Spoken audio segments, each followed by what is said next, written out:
एक्सेलमध्ये फास्ट व्हायचंय तर माऊसचा वापर टाळा. पाहूयात एक एक्सेल शॉर्टकट झटपट एक्सेलमध्ये.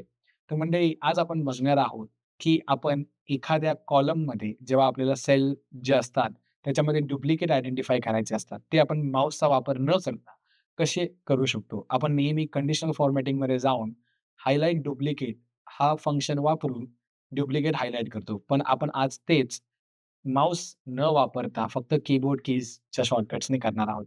त्यासाठी आपल्याला ज्या कॉलममधून आपल्याला डुप्लिकेट आयडेंटिफाय करायचे असतात किंवा शोधायचे असतात किंवा हायलाइट करायचे असतात, तो कॉलम सिलेक्ट करणार आहोत. कॉलम सिलेक्ट करण्यासाठी शॉर्टकट आहे कंट्रोल स्पेस जेणेकरून आपला कॉलम सिलेक्ट होतो आणि कॉलम सिलेक्ट झाल्यानंतर आपण आता हायलाइटसाठीचा शॉर्टकट प्रेस करणार आहोत. तो शॉर्टकट असणार आहे Alt H L H D.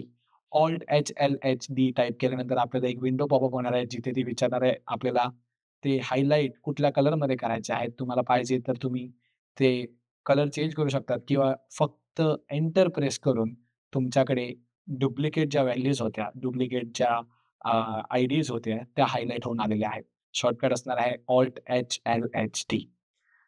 तर मंडळी हाच होता आजचा आपला एक्सेल शॉर्टकट. तर अशाच माहिती पूर्ण व्हिडिओज पाहण्यासाठी पाहत राहा एक्सेल भारत. धन्यवाद.